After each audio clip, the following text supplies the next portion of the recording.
Ya. Tadi tak tanya, ini umur berapa? 2 minggu. Anaknya berapa? Nggak tahu. Tak suruh ngitung. Seminggu itu anaknya berapa? Tiang belum ada waktu untuk mencoba gitu loh. Apa yang kita makan itu akan membentuk residu. Kita memahami itu tanpa kita perlu panjang lebar, kita pasti tidak akan mau menyentuh. Kenapa tiang misalnya sendiri sudah tidak mau misalnya makan binatang, bilangnya begitu. Tanaman apapun ketika terserang hama berarti imunnya tidak bagus, sama kayak kita. Kalau kita imunnya bagus, tanaman itu jarang terkena hama atau serangan apapun. Karena apa? Sistem imunnya sudah terbangun dari kecil, jarang sakit, ya kan? Itu namanya sistemik. Kalau sekarang kena penyakit, kita semprot, itu namanya kontak. Ya, Kontak. kita kan observasi, terus kita berbicara di depan, memberikan observasi tersebut. Ya, kita nggak mikir kalau dia mestinya dikasih nutrisi dan kita nggak kasih makan, dia kelaparan juga. Iya. Keren.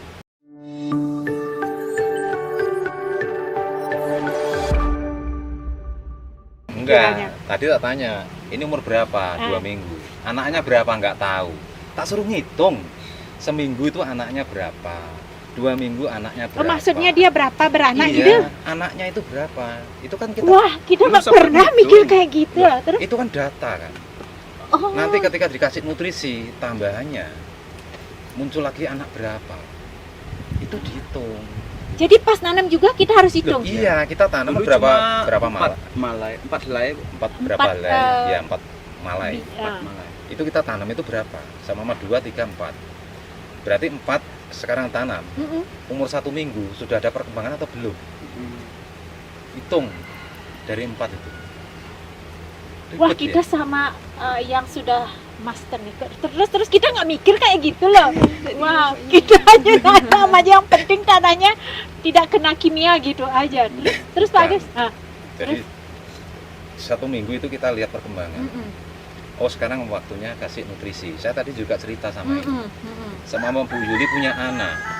Sekarang waktunya makan, ditunda besok aja lah. Besok aja lah. Lagi 2 hari lah. Kelaparan nggak? Sama dengan tanaman. Sekarang waktunya dikasih nutrisi, jangan ditunda. Namanya petani itu harus tanggung jawab. Itu aja sih. Kalau lepas dari tanggung jawab, ya kelaparan tanamannya. Nggak dikasih makanan. Ya, itu data. Karena memang ya guru kami kemarin kan kita dibimbing sama Dr. Joan selama 7 hari. Jadi tanaman itu adalah refleksi dari diri kita. Nah, jadi kita selama kelas itu setiap hari observasi tanaman. Bagaimana dia di hari pertama sampai hari terakhir. Nah, kan kita lihat, oke, ada yang ngasih ekoenzim lah, nyiram. Jadi bagaimana perkembangan selama 7 hari. Nah, dia bilang, kita kan observasi, terus kita berbicara di depan, memberikan observasi tersebut. Ya, kita nggak mikir kalau dia mestinya dikasih nutrisi dan kita nggak kasih makan, dia kelaparan juga. Iya. Keren. Ya, seperti itu. Kalau menjadi profesor ini tadi kan saya tahu. Diteliti. Nggak usah pakai lab apa-apa. Labnya kalian. Betul. Laboratoriumnya. Sekali, Dr. Wijaksana bilang. Nanti kan kelihatan. Tanah ini yang kemarin nggak ada cacing, nggak ada lindung, nggak ada. Udah kembali, guys. Ini udah berapa lama treatmentnya?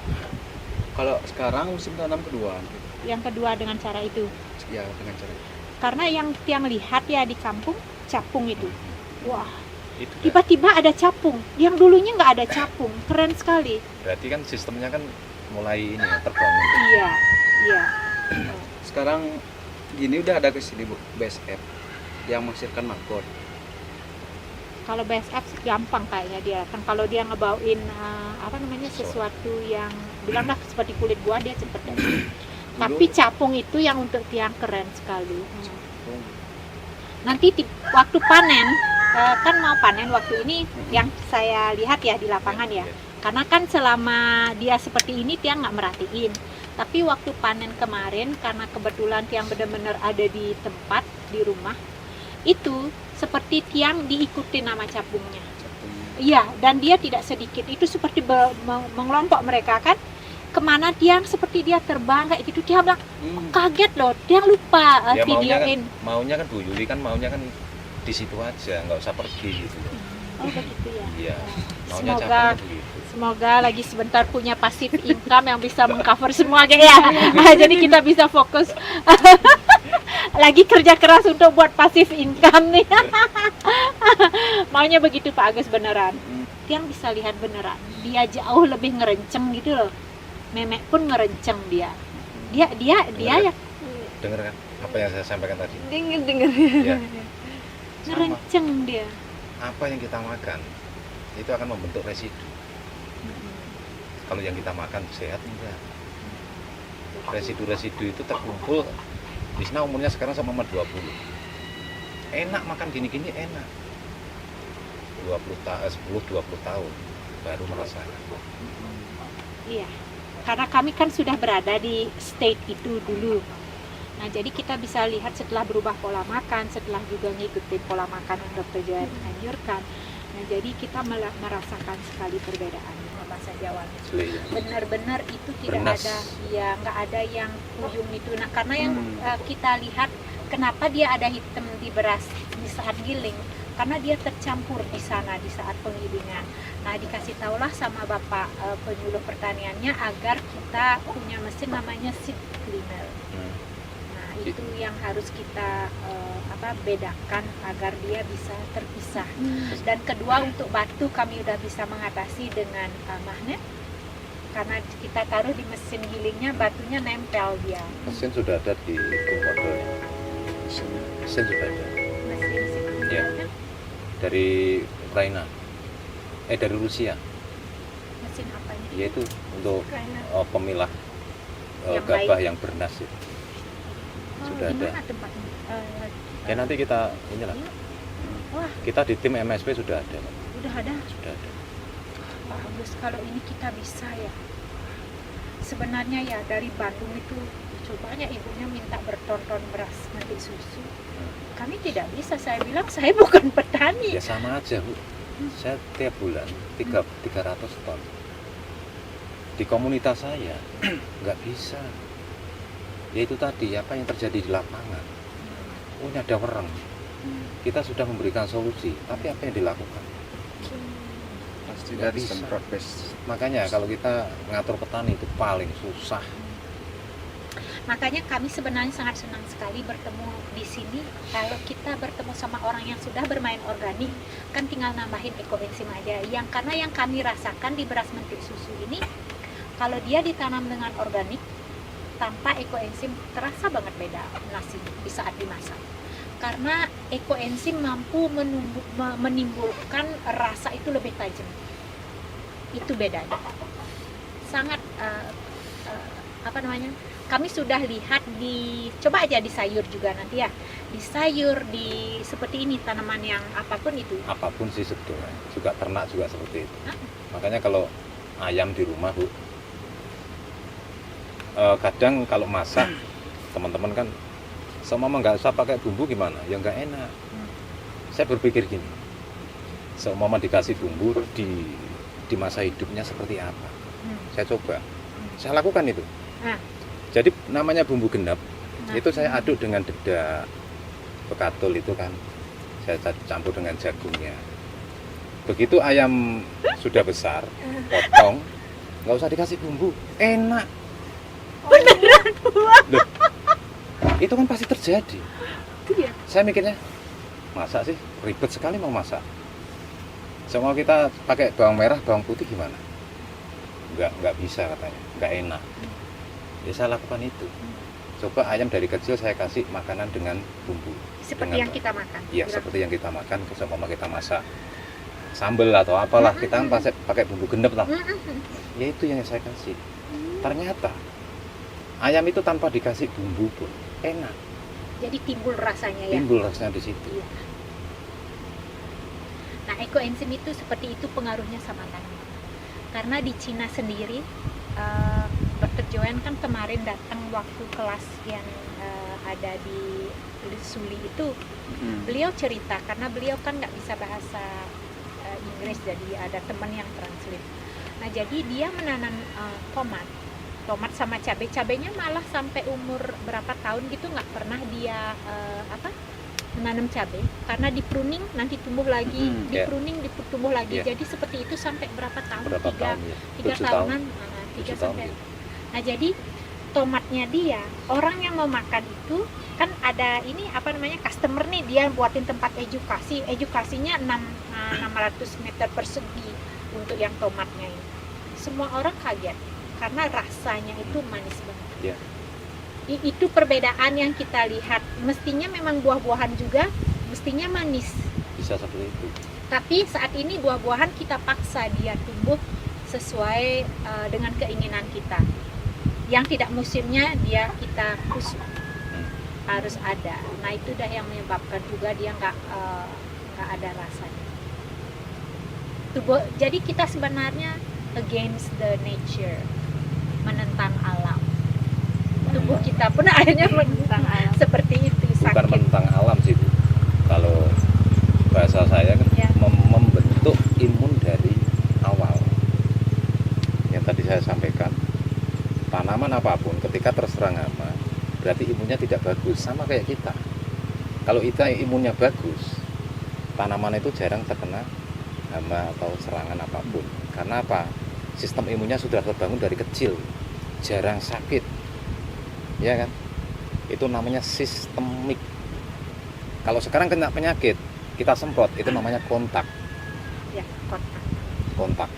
Sama kayak herbisida kan begitu. Kalau kita membentuknya nyemprotnya sistemik, masih seger dia disemprot sekarang, ya kan? Tapi kalau kita semprot yang kontak, sekarang disemprot, tunggu aja 1 jam, layu dia. Makanya tanaman itu kita buat sistemik untuk imunnya. Cabai layu. Saya suruh lihat ini aja Bu, ini ada cabai ini di belakangnya. Cabai ini nggak diapa-apain kok. Rontok enggak, kena penyakit enggak. Ada apa? Karena dekat ini loh, banyak batako, semen, nggak diapa-apain ya. Pernah lihat cabai yang tumbuh di samping-samping, beton itu. Ya. nggak usah diapa-apain. Apa itu Berapa hubungannya? tahun? Apa hubungannya dengan beton? Berarti di sini kan ada mineral. Oh wow. That's why kita disuruh ngambil mineral itu dari batu-batu lava itu. Iya, ada mineral di sana. Makanya tadi saya suruh ngasih semen sama pasir. Di mana? Jangan dikasih air. Ya di bonggol-bonggolnya cabai. Nggak keras dia nanti itu. Loh, jangan dikasih air.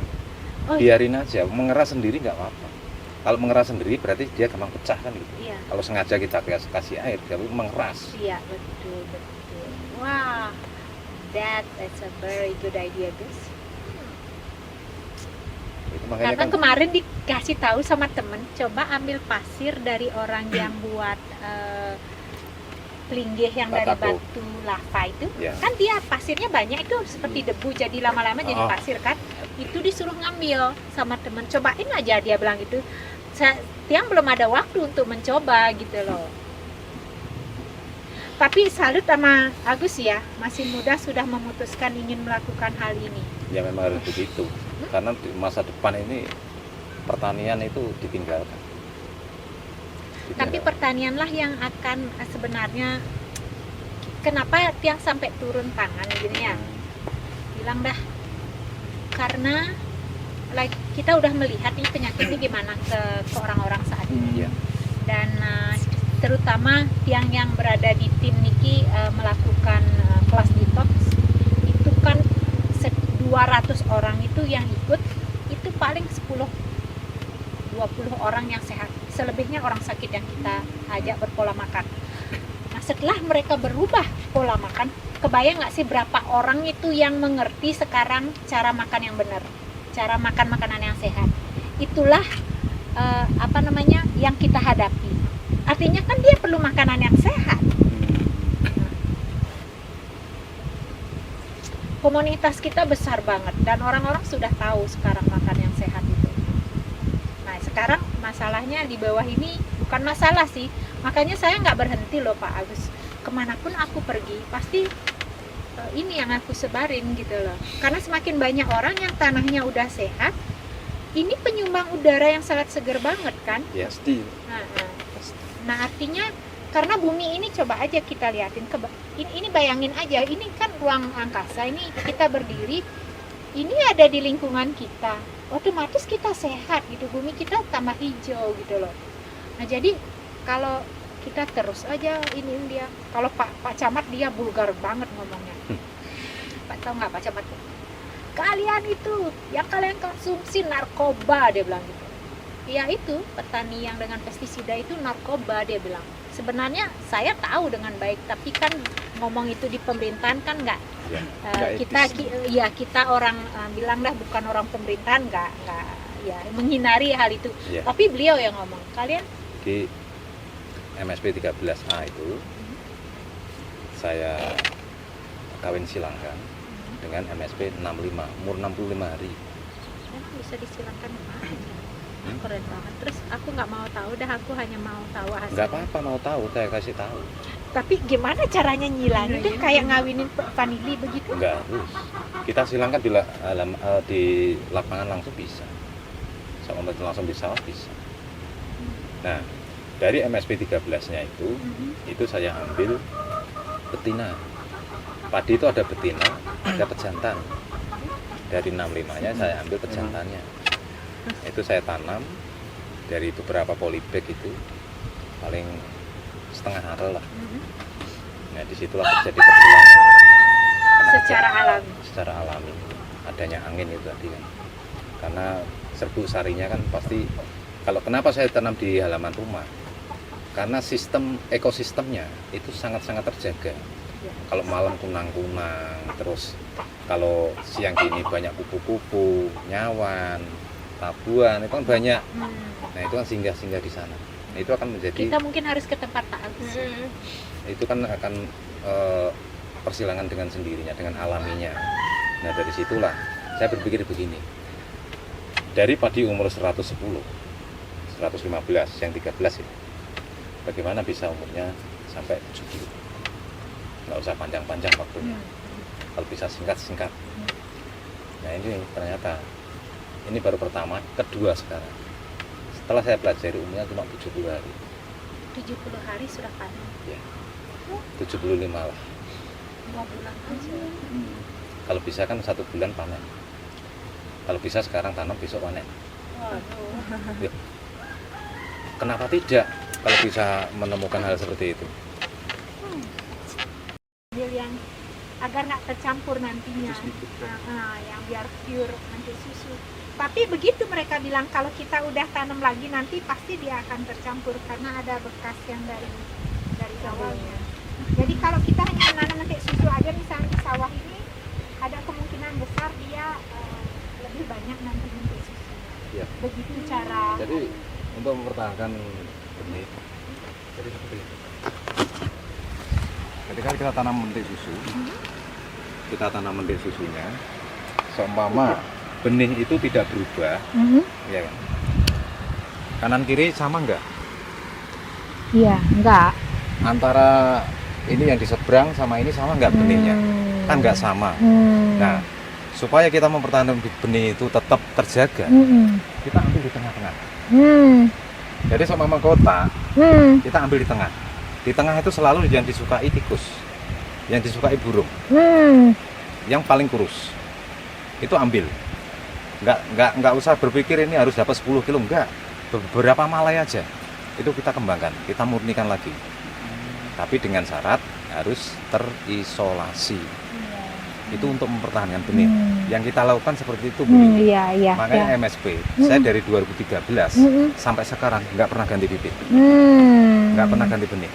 Itu aja yang datang. Iya. Saya mempertahankan bibit benih seperti itu. Masuk akal sih, sangat Kenapa masuk kita akal. ambil di pinggir? Ini sudah terjadi persilangan. Iya. Serbuknya dari sana sudah terbang ke sini. Iya, betul sekali. Kalau kita ambil di tengah, otomatis enggak. Iya. Itu yang diambil yang di pinggir. Karena apa? Kelihatan bagus. Iya. Ketika dia pindah tanam, apa yang terjadi? Balapan kan padinya. Iya, betul sekali. Apa bahasa Balinya? Becak-becuk ya? Ah. Becak-becuk. Iya. Ya itu yang terjadi sebenarnya Yang saat terjadi ini. kan seperti itu. Benar kan guys, yang kemarin di kampung ya, ada yang lebih tinggi dan ada yang lebih. Ya terjadi seperti itu pasti. Hmm. Karena apa? Sudah terjadi persilangan. Ya. Masuk Kalau- akal, masuk akal. Oh iya, seluruh. Makanya kemarin saya sempat minta benihnya itu, kan saya dulu punya benihnya. Ya itu udah saya sebar ke teman-teman. Nah maunya kalau yang saat ini kami punya itu kan bejak-bejug masih. Ya. Kalau Pak Agus mau, nanti pas kita panen mungkin kita ambil yang di tengah-tengah itu, Bisa. biar kita bisa benar-benar secure dia. Iya. Ya, biar nanti kita ke depannya memang punya yang lebih baik lah, Ya tidak kita terlalu murnikan. banyak. Kita Kita murnikan murnikan. biar rata. Nah, kemarin ada teman yang ngirimin video, yang lupa itu yang save di mana. Itu dia nanam padinya di halaman rumah kayak gitu, dah dia membuat bibitnya. Iya. Jadi pakai ember bekas Iya. yang 5 Galon liter. atau Ya, apa itu. ya. Keren sekali itu. Ya memang seperti itu. Itu Iya. namanya proses pemurnian. Ah, Jadi mengembalikan ininya lagi, genetiknya. Genetiknya ya. Ya. Itu dikembalikan lagi. Proses pemurnian itu tidaklah sebentar. Proses pemurnian itu harus 3-4 kali. Dan dia mau nanti itu Iya. kembali. Kita ulang. Nah, untuk memperbanyak anakan ya itu tadi, kita harus tahu antara malai, mana yang betina, mana yang pejantan. Oke. Itu kita harus tahu. Berarti harus ada yang spesial ya. Ya. Nah, terus untuk kami, walaupun saat ini masih dia tercampur seperti itu, yang di komunitas yang mentik susu ini, itu sebenarnya tidak ada banyak kendala kalaupun dia tercampur, karena teman-teman masih tetap senang menikmati, ada dirasa, dan apalagi dia pecah kulit. Kemarin kami masak yang pecah kulit itu di pas kelas, kami mengadakan kelas yang ada berapa 20 orang ya, yang di Bedugul ya. Itu benar-benar kami ngedapetin sayuran biodinamik dari Ibu Sila ya. Dari Desilas. Desilas. Tahu Pak Agus? Nah, jadi semangkanya, sayurannya itu benar-benar enak banget. Nah, kami pun tidak memakai bumbu-bumbuan lagi seperti teman-teman ini. Itu enak banget. Jadi nasinya sangat-sangat enak sekali. Oke, sekarang next kita mau keliling liatin guys. Karena kadang-kadang dia seneng dikunjungi oleh master ya, tanamannya ya. Saya sering sini loh. Iya Pak Agus, udah berapa lama? 2013 berkecimpung di organik ini? Iya. Saya sebetulnya mengajak petani itu untuk mandiri. Tapi dari petaninya sendiri susah diajak mandiri. Aku yakin kalau kita sudah ada market dan mereka mau mengikuti SOP kita, karena kan apalagi saya ya yang bukan berkecimpung, saya merasa seperti kaget-kaget ngelihat bagaimana ada informasi yang datang dan dia mau oke, kalau memang itu kami siap, kami sudah punya demplot. Nah, seperti Pak Nengah ini bilang, katanya maunya di Selabih apa di mana? Ya, gitu. itu tempat saya. Nanti kan satu subak itu kan saya yang mendampingi. Oh begitu. Aku kan Yang dimaksud yang dimaksud Pak Nengah itu. Iya, yang dimaksud Pak Nengah kan itu, makanya kemarin itu saya langsung kontak Bu Yuli. Begitu. Makanya di Selemadeg Barat, di Selabih sama di Surabaya. Itu dari dinas pun saya suruh mendampingi. Untuk demplotnya. Karena waktu itu dia bilang, kok Kak di Selabih? Kan Agus ada di sana, tapi dia nggak berpikir banyak gitu loh. Tapi ini kita connected sekarang, dan ayo kita kembangkan itu. Bukannya berarti yang tidak mau MSP, tapi market untuk mentik susu itu ada. Nah, sekarang yang saya lihat sebagai bilanglah relawan ekoenzim, karena market ada, dan kalau mereka mau mengaplikasikannya dengan ekoenzim, artinya tanah-tanah ini akan sehat. Itu saja tujuannya. Karena kalau market di mana yang merasa sebagai seorang pembisnis, di mana kita memperbaiki tanah dulu, itu market akan muncul. Nah, sedangkan di komunitas kita, seperti Pak Agus sudah lihat juga di komunitas Pak Agus sendiri, sampai 300 ton begitu mau beras, kita juga sama kurang lebih. Ini kemarin kita kirim ke Palembang aja 1 ton beras, coba. Nah, di sana komplainnya apa? Beras tiang sudah lebih baik, tidak gemuk, sudah bagus. Bilang dah itu mungkin 85% ya. yang kita kendala ada batunya. Komplainlah dia di sana. Bu Yuli ini nggak bisa, dia bilang. Oh, apa ya, setiap kita nyelip giling, Ya, kita ada batu. tanya, saya tanya, Pak, biar nggak ada batunya gimana? Oh, ibu beli magnet. Nah, baru terjawab minggu yang lalu. Batunya batu kerikil atau batu semen? Kayaknya itu dari semennya Gus ya. Semen. Berarti proses penjemuran itu ada yang terkelupas. Iya, betul. Itu aja sih. Karena kenapa kami tidak mau memakai oven? Pak Agus sudah tahu. Oven itu adalah listrik dan tidak baik untuk kesehatan kita. Ya. Yang kita mau adalah kontak dengan matahari karena energi kehidupan yang ada di gabah tersebut diperkuat lagi dengan tenaga surya. Itu. Nah, tapi teman-teman yang mengkonsumsi mereka kan tidak paham kenapa beras itu dia jauh lebih enak dari beras yang lain. Karena kita memakai cara seperti itu. Ya. Nah, untuk menghindari ini, gimana caranya? Nah, pertama ada magnet, kedua mungkin pas jemur, gimana caranya? Mungkin Pak Agus Ya, itu sudah dah. tahu. Jadi proses jemurnya aja yang ada yang terkelupas gitu aja. Kalau batu dari kerikil-kerikil itu dari sawah kan nggak mungkin. Nggak mungkin. Ya, karena adik kemarin bawanya ke sebuah tempat, nggak tahu itu di mana mereka menyediakan tempat untuk jemur, jadi di sana kayak yang terjadi. Tapi kemarin pas kita udah punya magnet tersebut, lumayan banyak batu-batu itu yang nempel. Nah, jadi itu lumayanlah bisa kita cost-nya yang tadinya pakai tenaga manusia sekarang bisa kita minimalis gitu loh. Ya. Siap. Siap. Ini sama-sama aktivis lingkungan ini ketemu lagi. Kita ketemunya di kantor Pak Made sekarang ketemunya di sawah ya.